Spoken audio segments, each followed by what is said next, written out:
Welcome to the Wisconsin Council of Churches Returning to Church webinar for this week. We are doing COVID science for churches, and our presenter is Lisa Allgood. She is a ruling elder in the Presbyterian Church USA. She was trained as an immunocytochemist, and Lisa, I hope you'll explain to us very briefly what that is. Be happy to. And she's a graduate of the University of Medicine and Dentistry in New Jersey. She spent 36 years as an executive in the pharmaceutical industry. And currently she's serving as the Transitional Executive Presbyter with the Presbytery of Cincinnati. She's also very busy with a Christian nonprofit based in Kenya, serves on the board of Women Helping Women, working on breaking the cycle of gender-based violence. She also keeps busy with her family, and travel, which is probably not in the cards right now, is one of her hobbies, but photography is also a hobby, and I would imagine that's something you can keep up with in COVID. And you are busy in a lot of meetings and presentations these days. I understand you're in very high demand because you bring together these worlds of science and religion, and you help those of us in the church make sense of all this fast-breaking science news. So Lisa, I'm glad you were able to give us some time today. That was my great pleasure, Carrie. Thank you for having me. And yes, God sometimes has an odd sense of humor in terms of how your career is going to go. I'm on my third failed retirement as impersonating a presbyter in the middle of a pandemic. So an immunocytochemist looks at the immune system in the human cell by cell, really type of cell by type of cell. And the kinds of work that I did really looked at how the immune system responds and what it does in response to everything from a parasitic invasion to a viral invasion. My background took me back into the pharma industry back in the 80s, before the days of personal computers. And so at the time I was working with two viruses, rhinovirus, which is causing colds, and the other one was one known as HTLV3 or 4, which became HIV. So I have some viral background as well. After I left the labs, I sort of decided I was way too social a person to spend the rest of my life in a little dark lab all by myself. I spent the bulk of my career in clinical science, so running clinical trials, testing medicines in humans, and then also working with boards of health on 5 different continents, so the FDAs of other countries as well.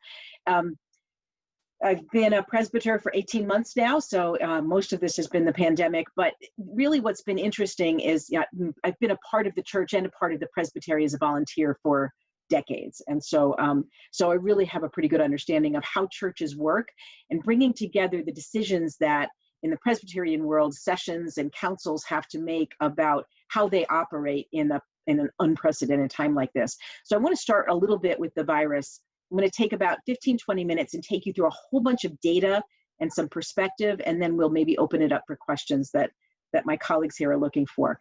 So the coronavirus is a single-strand messenger RNA virus. That's the genome that creates this infectivity.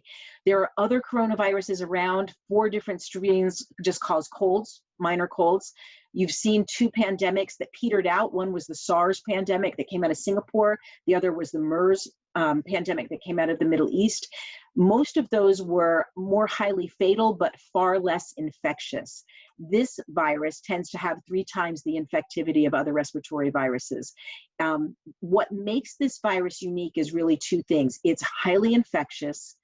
The conditions, the symptoms that it causes are way outside just the respiratory system, and we'll talk about that a little bit.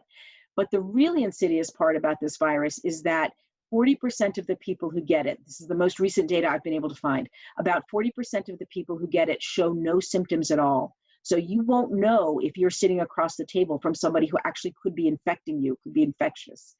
Recent data that just came out at the end of last week took a different tact at looking at some of this. Previously, it was thought that people were actually infectious 2 days before they developed symptoms, if they were going to develop symptoms. Now, the most recent data says you can be infectious up to 8 days before you even show symptoms. So you really, really have to be careful. And that's why you're seeing all the admonitions about masks and things like this. It is clearly an airborne virus. It's a very small particle virus, so it can attach itself to dust mites and mucus particles in the air. It does stay on some surfaces. On an impermeable surface like a metal or a piece of wood, it lasts up to 3 to 4 days. On a permeable surface, it appears to last 1 to 2 days, pieces of paper, hymnals, things like that. One of the other scary things is that the chances of you getting infected are predicated on 2 factors: the number of virus particles you're exposed to, but also the length of time that you're exposed to them. The maximum time it will take you to have your maximum exposure is only 15 minutes. So even if you're back in a sanctuary for 30 minutes, you're already twice the amount of time that will lead to a maximum exposure.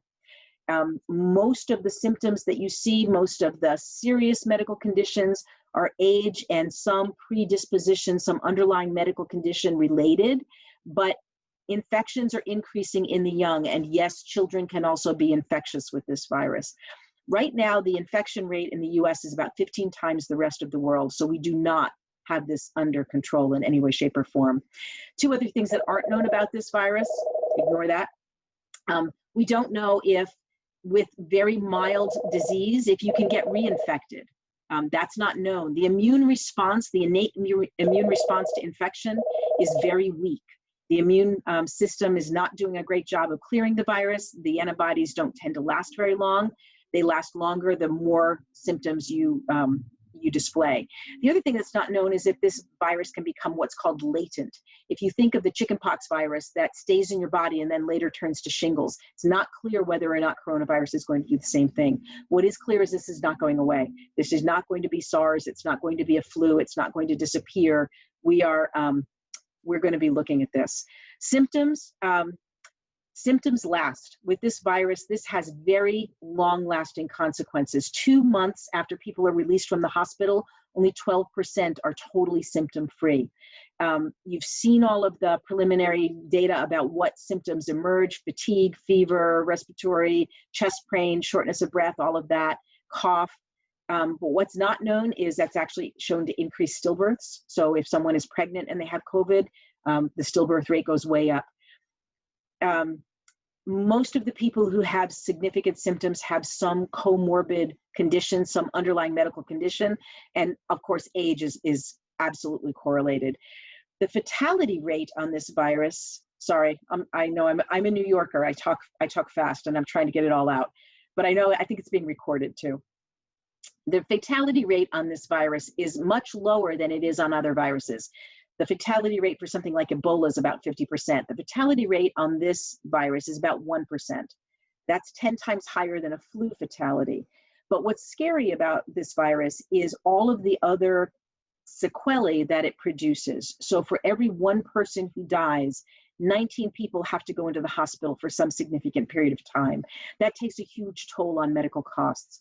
For every 1 person that dies, 18 people will have long-term or permanent heart damage. For every 1 person that dies, 10 people will have long-term or permanent lung damage. And I've seen CAT scans of young women who are cross-country runners. They're some of the healthiest people in the country, and they have permanent scarring of the lungs from COVID. For every 1 death, there are 3 strokes. This has a cardiovascular effect, not only on the heart itself, where virus particles have been seen, but also in the very small blood vessels. And so it could actually cause microclots and therefore strokes. For every 1 person that dies, there is permanent neurological deficit. We know the virus gets in the central nervous system because one of the cardinal symptoms is loss of smell, loss of taste. But we've also seen virus in the brain. The other thing this virus does, and it depends on the underlying medical conditions or another hyperimmune response, but it can cause what's called a cytokine storm, which can cause massive inflammation in the body, which can begin to shut down organs, the liver, the kidney, the GI tract, the heart, the lungs, and other organs as well.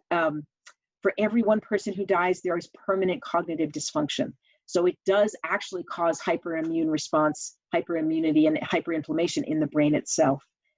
It's not a virus you want to mess with. Truly, it is not a virus you want to mess with. Little ones, 5 to 17 years, the fatality rate is about 0.3 in 1,000. For 85 plus, it's about 300 per 1,000. So you can see how it rises exponentially. There are treatments that are being developed. What we've learned is a couple of different things. Convalescent plasma from people who were previously infected is really not showing itself to be effective in treating the disease. The antibodies that are produced just aren't strong enough. However, what physicians are learning to do is sort of toggle the two ends of the disease itself. The first part is the actual infection where the virus is shedding within the body. And so what they found is an antiviral drug like remdesivir can actually reduce the amount of viral amount of viral reproduction in the body. And then later in the cause of this, or the course of this disease, as the immune system comes on board, if you give an immunosuppressant like dextromethasone, then you can actually prevent that cytokine storm and that hyperimmune response. And that has actually helped reduce the amount of time in a hospital in an ICU. They've also shown that simple positioning, if you turn a patient over from its back to laying on its stomach, can actually help with breathing. So that's important. I know vaccines are a big question. I saw that Russia says they have one. There's been no data released on that. So we have no idea whether that's true or not. One of the most beautiful things, if there's something that's beautiful that comes out of a pandemic, is the open source sharing of science data that has happened globally, not only in terms of what the disease does, what the virus does, but also the treatments and now the information that's coming out on the vaccine testing. Having come from the pharmaceutical world, I can tell you that most pharmaceutical companies spent their careers keeping everything really close to the chest because the data that you bring to a board of health has to be new. But that's not happening here. Everybody's sharing what they've got, which is really speeding the amount that we learn and the amount we can apply. Back in February, the US government subsidized 5 companies, 4 of them US, 1 UK, in a program they called Operation Warp Speed. There are now more than 150 different vaccine candidates in different phases of testing. Those original 5 are all now starting to progress to the final phase of testing called phase 3, which is where you put tens of thousands of people and a placebo through the trial just to see what you get back out. 2 of them are based on the mRNA, the messenger RNA itself. That is a technology that's never been commercialized. It's a very cutting edge technology.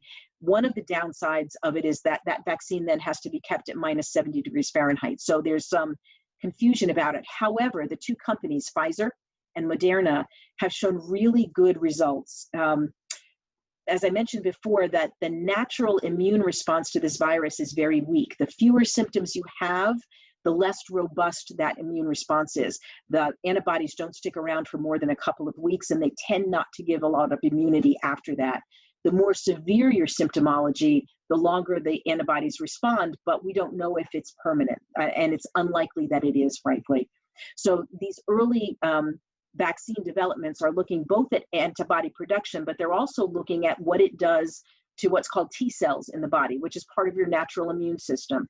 There are 2 types, one called T helper. T helper cells help the rest of the immune system recognize that this virus is known, and so to start mounting an attack against it.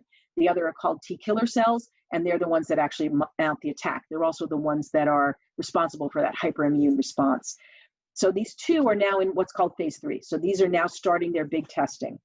The others, J&J, AstraZeneca, which is a UK company, and Sanofi GSK, which is a US company, all have other forms of an attenuated virus. In other words, a different virus that is no longer infectious in and of itself, but which has on it something that will recognize the protein spike on the coronavirus. So it actually recognizes the virus and then mounts the immune response from that standpoint.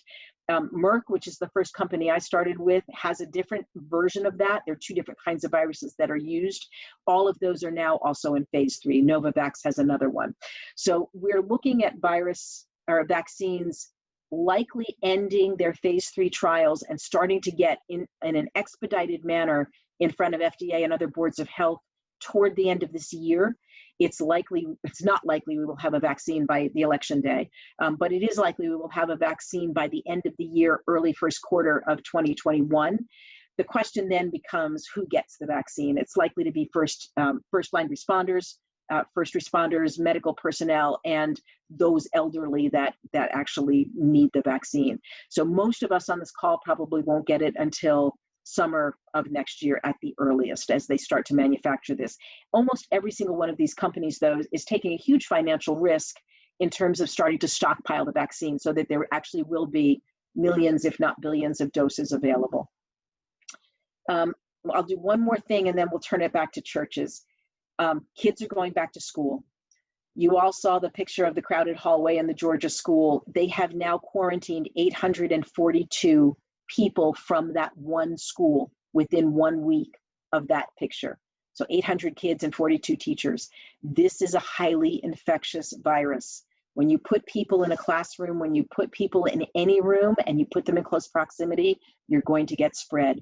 Remember, I said 40% of the people don't even show symptoms, and you can be infectious 8 days before you do get symptoms. So you're going to start to see outbreaks. And the second wave, if you will, or the crest of the wave that we're currently on in the fall, is not only going to be because people are back in buildings, but also simple physics.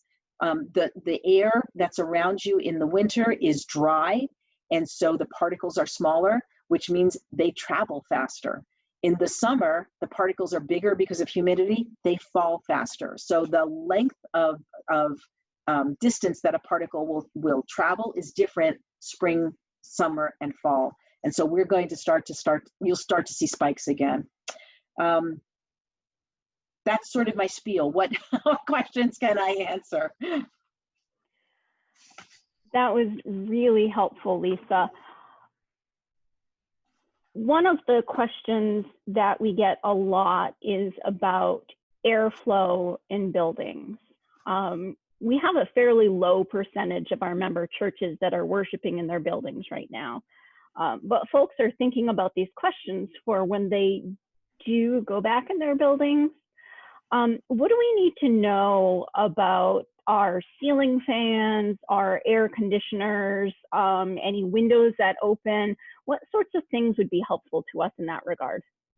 Yeah, and I just saw one pop up about outdoors. So outdoors is always better than indoors because you've got natural airflow that generally goes in one direction and it's constantly refreshing itself.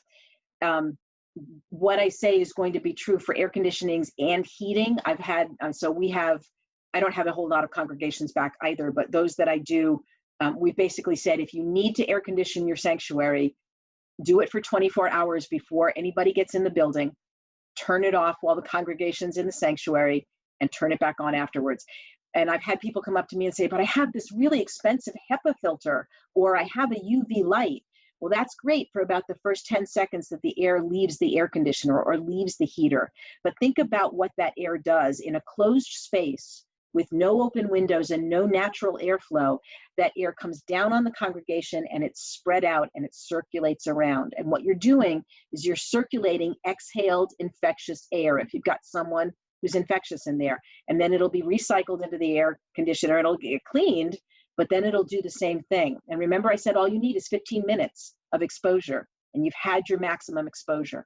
So if you can avoid air conditioning, if you can avoid ceiling fans, if you can avoid anything that's going to recycle exhaled and possibly infectious air around, you would do that. We only have one study at this point, but the study comes out of Wuhan. It's an early one. Wuhan is, of course, the country where this, or the city in China where this evolved. And it is not a man-made virus. It's been proven that it is a naturally evolutionary virus. It just jumped from animals to human.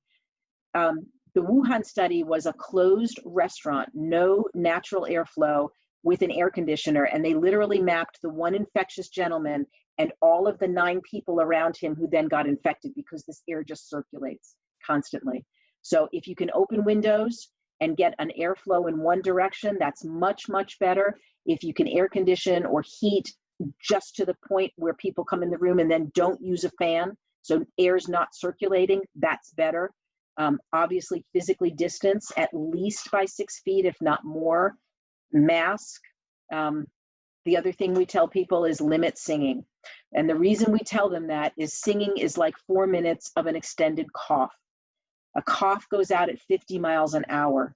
A sneeze goes out at 200 miles an hour, by the way. And so if you've got 4 minutes of an extended cough, you've got particles that are traveling more than 24 feet. So 6 feet of distance isn't going to be sufficient, and certainly not if you're in a choir. In Cincinnati, we're blessed by the Cincinnati Conservatory of Music. We have a lot of operatic students who probably project way more than 24 feet. But we have some of our churches who bring them in 1 or 2, so a solo or a duet, They come in, they're masked for the entire service until it's their time to sing. And then they're at least 24 feet away from congregation. We're Presbyterians, nobody sits in the front row. And they actually sort of face away from one another, so they're not even facing each other. And so that is one way you can bring music into it. We even tell them no instruments that require airflow, because that's just as bad. And then you're infecting your instrument as well. You talked a little bit about masks. I know there's been a lot of caution about making sure that PPE is available for medical personnel. I saw an article this morning about the neck gaiters and whether they're actually safe at all. Could you talk a little bit about masking and choices for that? Yeah, I saw that same article. And the reason for the gaiters not being very effective is they're very permeable. It's one of those things, masks are not comfortable. So people who feel that they have better airflow or better moisture control, that's actually the worst mask you can have, because it's also allowing viral particles through. These things are microscopic. So you don't need an N95 mask. Most of us don't need that kind of protection. And frankly, most of us are wearing masks when we're passing each other in the grocery store, or, most of us are not masked in enclosed spaces for long periods of time, she says to the church crowd. So, the paper surgical masks are pretty good. A fabric mask is good. The best mask you can have is a fabric mask into which you insert a piece of a vacuum cleaner bag, because those are generally treated. Some of them are actually small HEPA filters, and you can replace those. So you can wash the fabric mask and replace the filter part of it. And it's actually just as good as a really good N95 mask. I see questions.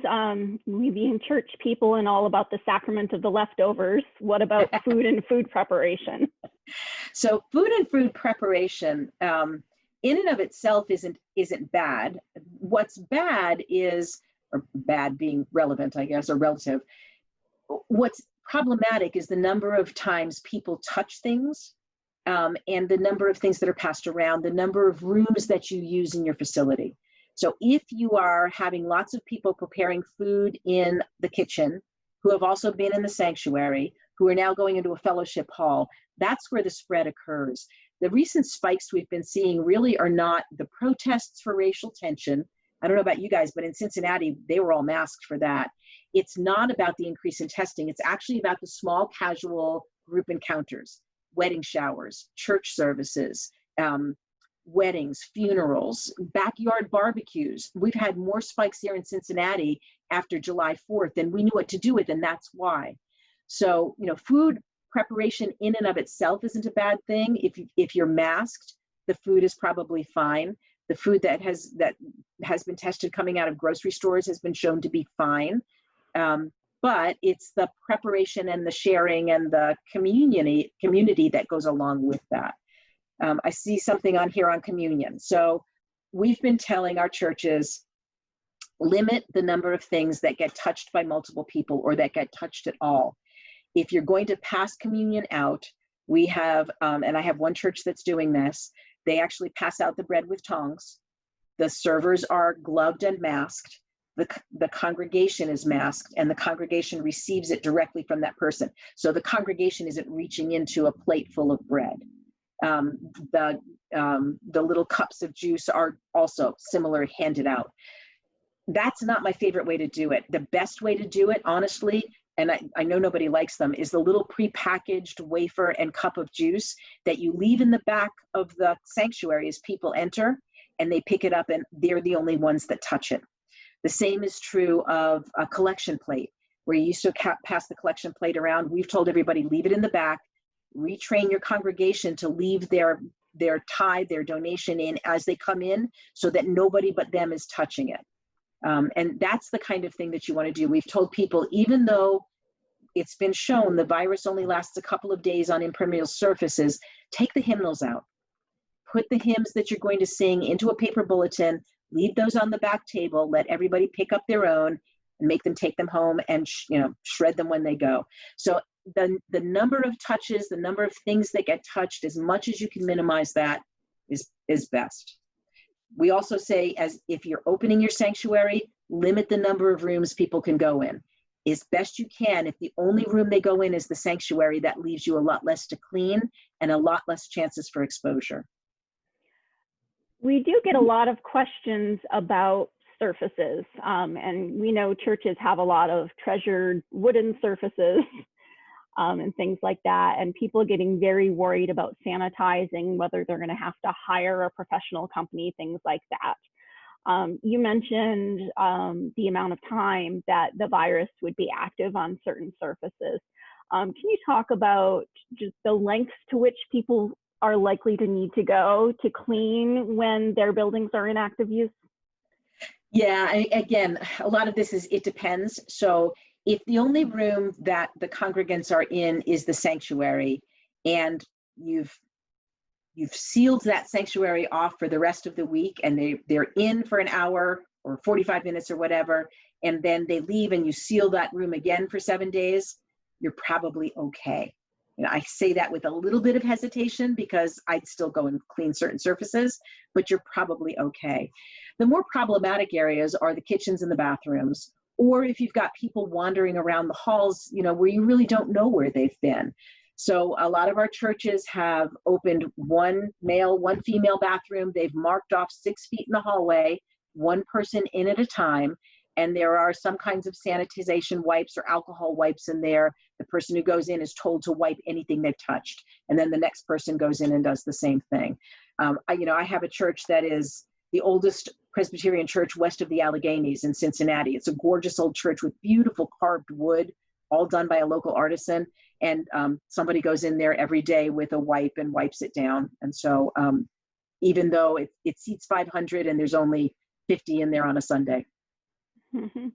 Is there a recommended amount of time between uses of a room? I haven't seen anything. I mean, I think you take with an extra standard deviation, the 3 to 4 days on hard surfaces, and that would put you at about 7 days. But I mean, that's not an official anything. Sure. Singing is a huge question for folks. I spent several hours yesterday listening to webinars on preliminary results of those studies. were the links I was going to send you, so you've already got them. Yep. Yep. And I know so many people are ready to get back to church choirs and congregational singing. But what I heard yesterday certainly gave me pause. I don't know what you've been hearing.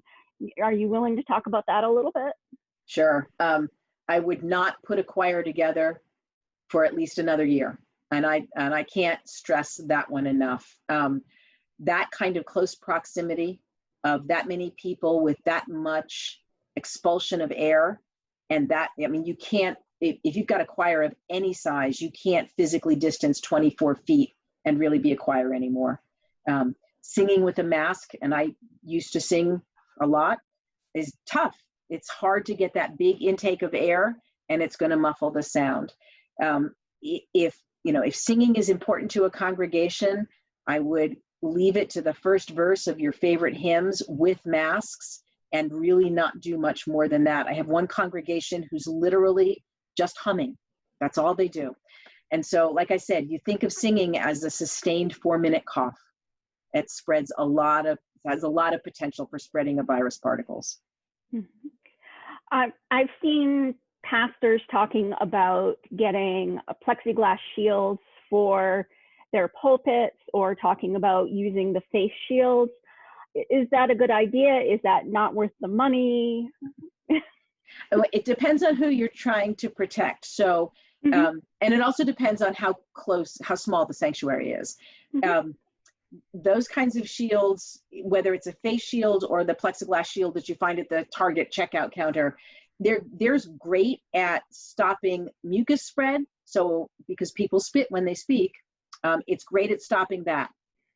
But the air circulates around both of those. And so the fact that this is an aerosolized virus means you're still breathing it in. And if you're talking, it's escaping around the sides and underneath that thing, and it's still being spread to all the people around you. So the best protection you can have, particularly if you're getting up close to people, is a mask and the face shield. And that's what you'll see the medical professionals wear in the hospitals. Sure. I saw a question about humming. So humming, yes, you're breathing in. What you're not doing is putting out as much. That's the only reason. It's still more in your throat. Are there any good solutions yet for folks who read lips to help them understand what folks are saying?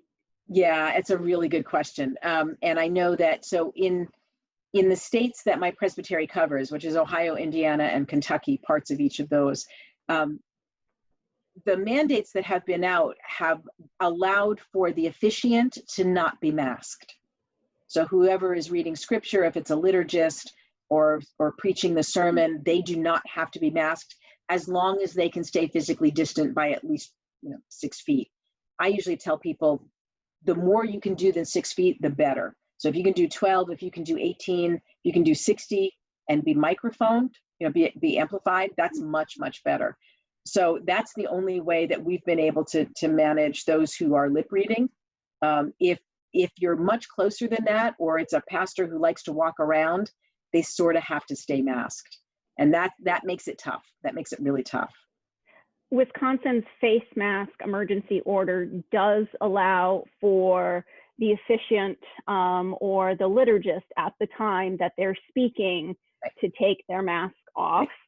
The other solution that I've heard on that is to get a personal amplifier and to wear the microphone underneath your mask. Yep, that would work too. So, one of the questions that we hear out a lot in Wisconsin, not necessarily from church people, but out in the community, is why some of the recommendations from public officials and scientists change along the way. First it was don't wear a mask, now it's wear a mask. Can you talk about that a little bit as a scientist? I can. I mean, no one has ever seen this virus before. Nobody's ever seen a pandemic like this before. It actually even makes the Spanish flu, which by the way started in Kansas, look like a cold. I mean, then that was a bad flu. I'm not trying to minimize that.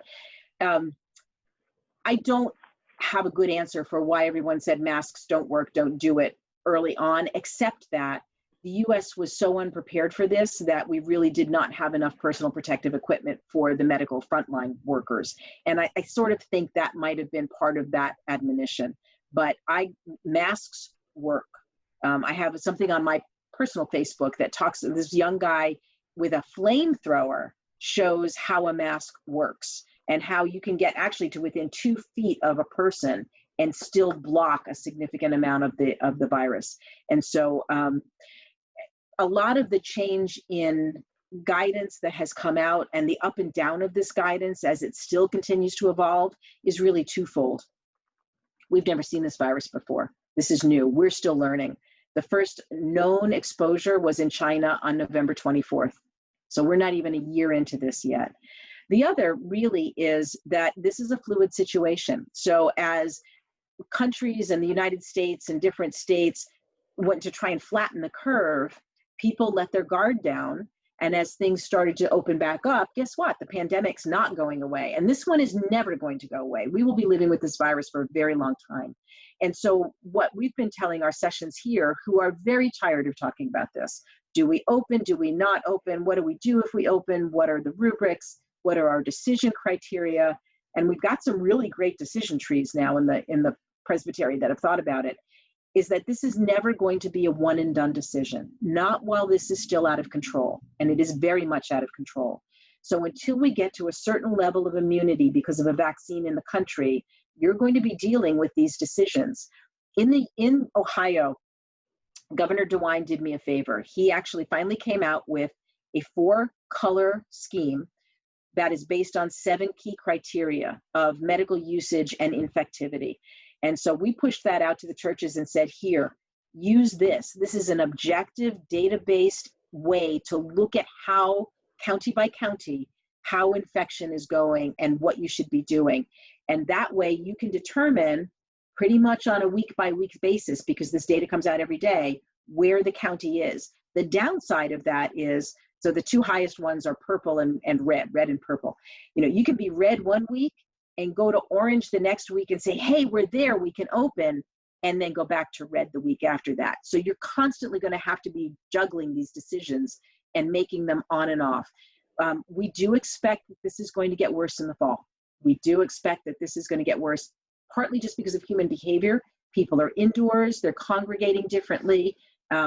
Businesses are opening back up, restaurants are opening back up, schools are opening up, colleges are opening up. There's going to be a spike, and almost everybody, I think, is going to see it. Mm-hmm. So given that all of these pieces, how can we communicate this good information while avoiding tugs of war over facts? Because there's always people who feel like they've heard things or they know things from their own qualifications. It's a tough one. I've been asked, how can I verify your numbers? And the answer is you can't, because one, the numbers, even if I gave you all my sources, which you can't get to all the sources I can get to. If I gave you all of my public sources, day by day they change. And each of those sources may be reporting on a different time frame. So one may be reporting the previous day's numbers, one may be reporting, something more current. It's really tough. And that's why I say Governor DeWine did us a favor, because that's one set of objective data that I can point to. My answer has been, find a source that you trust and stick with it. And don't try to go from source to source, because you'll just confuse yourself. One of the better sources that's public is a website called COVID Act Now. And you can it pulls up a big map of the country. You can click on a state, and then it will allow you to go county by county in the state. It's a lot like Governor DeWine's rubric, except it's only got 5 criteria, not 7. And I actually did look up Wisconsin. You've got a couple of hot spots. Your hot spots are hot spots for 2 reasons. They either have a big city in them, which means you're seeing increased infectivity, or they're rural. And the reason you're a hot spot is you don't have very many ICU beds. And so there's a couple of different ways to look at the data. So that's honestly the best advice I can give you. The CDC website also allows you to go county by county. That's another good one that I would trust. So you said you anticipate things are going to get more intense as we get into the fall and winter. We have some questions from churches that have in-house preschools, pre-Ks, kindergartens, about whether they should open for the fall. Recognizing you're not a prognosticator and you're not in charge of all the regulations and such, what sort of advice might you give as a presbyter of a church like that? Yeah, we've got a number of them too. And then the other ones are things like, Alcoholics Anonymous meetings, which, are run in person because that's where they're most effective, and history has them meeting in churches.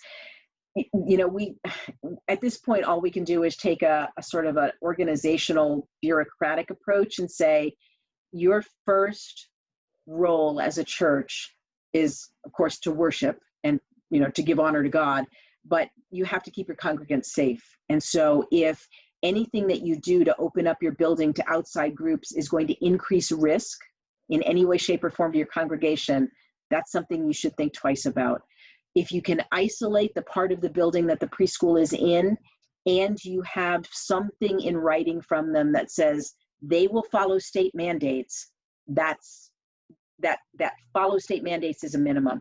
Within the Presbytery of Cincinnati, this is something we've had since before I got here. We actually have a letter of indemnification. So we require any church that has an outside group in, not only to indemnify the church, but also to indemnify the presbytery.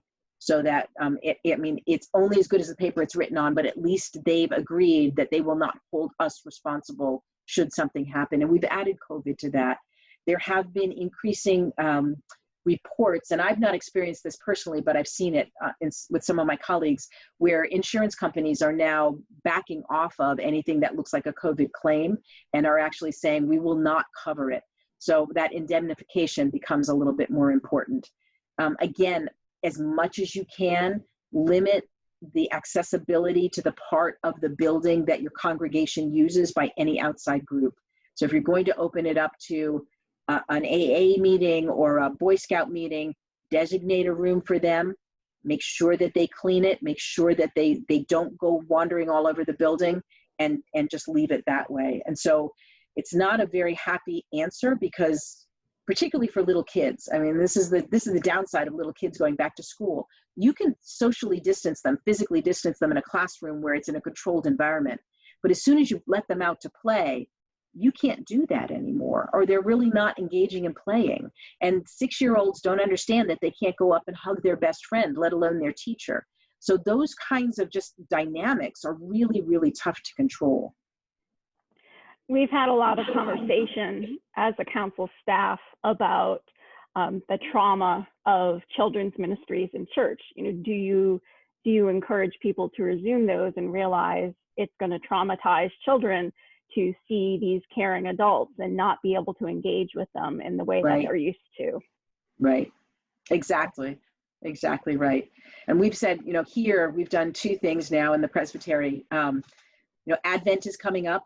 Advent is an emotional, family, tradition-laden time, and we're likely to mostly be virtual at Advent. So the presbyteries within our regional group, the Synod, are talking about actually creating whole services for the whole entirety of Advent, Christmas Eve and a Blue Christmas, just to say here, so that you can have a different experience and not try to recreate what you can't recreate virtually. We're going to give this to you. We've actually done the same with Sunday schools, both for adults and kids. Here are all the online resources that you can use so you can still do it. It's not a complete replacement, but at least it will keep something going in the sense without increasing potential exposure. Mm-hmm. We have a question here about how the church might play a leadership role, a prophetic role, to influence public response to COVID and help slow the spread of the virus. Oh, that's a great question. I love that question. I wish I had a really good answer. I mean, I think, so I'll give you a little story and maybe this will help. For the churches that I have that can go back in a hybrid sense, they have a sanctuary big enough where they can physically distance, but they still have the technical means to do virtual online kinds of stuff.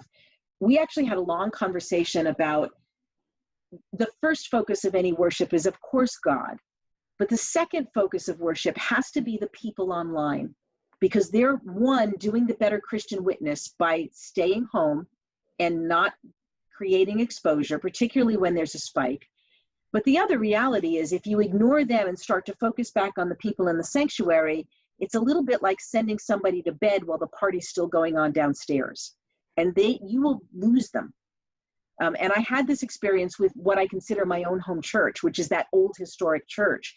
When they were only virtual, they did Facebook Live, just like you're sort of doing now. So you were really a part of the entire experience. And yeah, it was a little awkward, but it was still beautiful worship. When they went back hybrid, they put the camera up in the balcony. And so all you saw was, from this huge distance, the top of the pastor's head and a static view of the pulpit. And even I said, I'm out. I mean, I'm no longer part of the worship service. And so, you know, the honest truth is, you can be the best Christian witness by not politicizing it, by putting it in a theological context. Goodness knows we have enough plagues in the Bible that you can point to in terms of what God has done with his people, that we know how to handle this through prayer, through good behavior, through caring for our congregations and the people in our families as best we can during this time, from reaching out and touching people's lives virtually, but just making sure they're okay. Mental health has taken a hit while people are isolated, particularly, and oddly enough, particularly in those people who are wildly extroverted. They're feeling very isolated. People who can't get out and don't feel comfortable going to Kroger, buy them groceries. We did a presbytery-wide mission. When this first hit in Cincinnati, the prison is downtown here, prison released about 250 people on the streets to ease crowding. Well, that came at the same time that most of the food pantries closed, the restaurants closed, the public restrooms closed, so there was no place for them to even get water. And so we partnered with the biggest food pantry in the city, who had closed their ability to feed in the building, but was still producing enough hot meals to feed that extra. And what we did was we started a sandwich ministry. So about half of my churches over 5 weeks delivered 15,000 sandwiches to this food pantry so they could be handed out to tide these people over until the next day when they could come back. And I still have a number of churches who are still doing the sandwich ministry. There are things like that that are just priceless. And that is how we care for each other in a time like this. We just finished a statewide survey of Wisconsin churches, and half of them said that their churches were open, their buildings were open for some kind of social ministry. Mm-hmm. And of those, half had a ministry relating to hunger. Mm-hmm. Yeah. You know, we did a survey back 18 months ago, and of the 67 congregations I've got, every single one of them is doing something in poverty anyway. It's either a food ministry or a non-perishable goods or a clothing ministry. And so, yeah, I mean, that is at the heart, I think, in many, many ways of who we are. Mm-hmm. So a nitty-gritty question here about using gloves. Is that worth it? Is it helpful? You know, again, it depends on what you're using them for. So if you're wearing gloves to go to a grocery store, the gloves, if things around you are going to be contaminated, the gloves are very quickly going to be contaminated. And because you're not likely to wear them for 1 to 2 days, the virus isn't going to shed off of them. So it's, you know, if that gives you a false sense of security where you're wearing gloves and then touching your face, that's not a good thing. The better thing to do is just wash your hands as often as you can. If however, and I can't think of a good example right now, but let's say a preschool is opening up and you've got to put things away. If it's a really quick thing, you might want to use gloves as you put things away and or clean them, and then throw the gloves away, turn them inside out and throw them away, and wash your hands. But they're not, I mean, again, this is an aerosolized virus for the most part. The best thing you can do is cover anything that breathes in air or breathes out air. Someone has asked if we have any evidence that the virus is evolving. It is mutating. All viruses mutate. All bacteria mutate in a certain way. What makes them sort of recidivist, they won't respond to antibiotics or to antivirals. This one has been shown to mutate very slowly. So the flu vaccine mutates fairly quickly, and there are so many strains, that's why you get an annual flu vaccination. This virus mutates somewhat slowly. In some of the mutations, it's made it more infectious, more virulent. In some, it's made it less. So the first wave of infection we had that came into Seattle came from Wuhan. The second wave that came into the East Coast came from Europe. And that one was a mutation that was much more highly infectious, much more highly virulent, caused much more disease. Someone told me recently, and I haven't found evidence for it yet, but it's possible, that the huge spikes they're seeing in Texas, particularly in Houston, is actually another mutation. But I haven't seen anything published on that yet. It's partly why, as these vaccines are developed, that we may, because the immune response seems to be weaker than it should be, probably boosters are going to be needed. It's entirely possible this too will be an annual vaccination so that you keep the rate up. You know, success in a vaccine program is not perfect immunity in any one individual. It's how much of a population is immune or partially immune. And so, you know, the herd immunity is 70%. It's unlikely, it's possible that these vaccinations or these combination of vaccines could get us to 70% on a population basis. But most people are saying at this point, given this virus, they'd be happy with 50%. So this is likely a booster-based vaccine. Some of the vaccines are single shot. We'll see how that goes. But it's entirely likely this could be an annual thing. Speaking of vaccines, flu season's coming up. Yes, it is. Get your flu vaccine too. And frankly, any of those are going to give your immune system a boost. And so even if it doesn't produce antibodies against the coronavirus, your immune system is going to be primed. And that's one of the beautiful things about vaccinations. One of the most recent suppositions I've seen, and again, I've not seen data on this, But if you are someone who has kept up with your vaccines, there's a chance that just in general, your immune system is going to be healthier and primed and able to handle this virus better. So chances of you getting a symptom-based infection are possibly less. I've seen it written, but I haven't seen data to that effect. It's possible, though. As a presbyter who speaks with a wide range of people on a regular basis, with a wide range of opinions, do you have any hints on dealing with people with a wide range of knowledge on this with grace? Yeah, so one of the similar kinds of things like this that I did the other day, some young man said, and I can't remember the source, well, there was this study that came out from Life something that said 75% of churches are actually back in their sanctuary. How do you respond to that? And my response to that was, I haven't seen the data, but I would need to know how they got the data. So he sent me the link, and what the survey actually did was surveyed 443 Protestant congregations, and that was the only way they defined it. Well, there are almost 9,500 just PCUSA congregations. So is that a representative sample? No way. And so that's part of the answer. And it really is just a common sense kind of thing. If someone is making an assertion, okay, tell me where you got the data. Let's go look at that. And the honest truth is, because so many people are asymptomatic, and because testing is not yet widespread in the US, and testing is a point in time, we don't actually know what the rate of infection is in the US. We know that there are 5 million diagnosed cases, but we really don't know how many undiagnosed cases there are.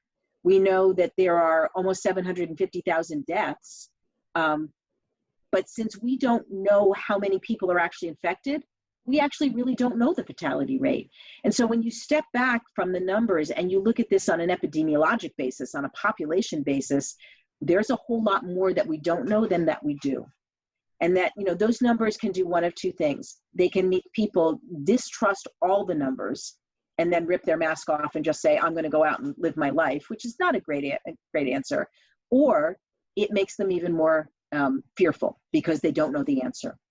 One of the things that I do point to when you get that wide range of belief about what's right or wrong about the virus is that early on in the European pandemic, Sweden declared that it was not going to put mandates in place.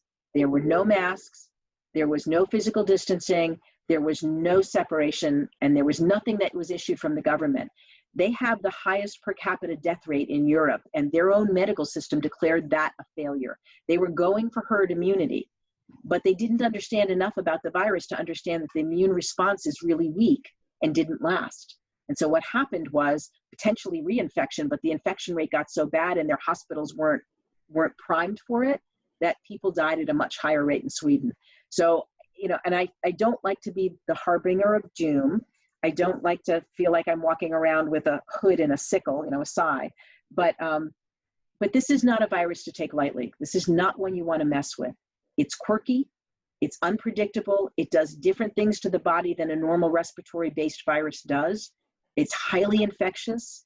The diseases that it causes are far-reaching. It's just not worth it to take the chance. We're coming close to the end of the hour, and I think one of the favorite questions that I got when I mentioned on my Facebook wall that you'd be coming to talk to us was, ask her what she would be telling her family right now. Ask her what she'd be telling her loved ones. So my 27-year-old daughter lives here in Cincinnati. She's finishing up her doctorate in psychology, and her internship this year is at the Veterans Administration Hospital. So she is considered a frontline worker. Even though as a psychologist, she's doing teletherapy, she still has to go into that medical system every single day. And so she doesn't live with me, she lives on her own, although she comes and visits a lot. She's a good kid. And what I tell her is, everywhere you go, you wear your mask. When you walk into that building, until you get to the office whose door you close, you wear the mask. If you go out to the ladies' room, you wear the mask. You wash your hands all the time.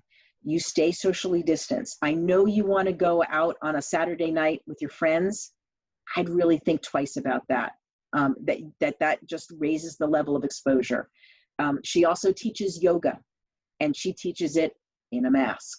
And they have actually socially distanced the mats in the yoga studio.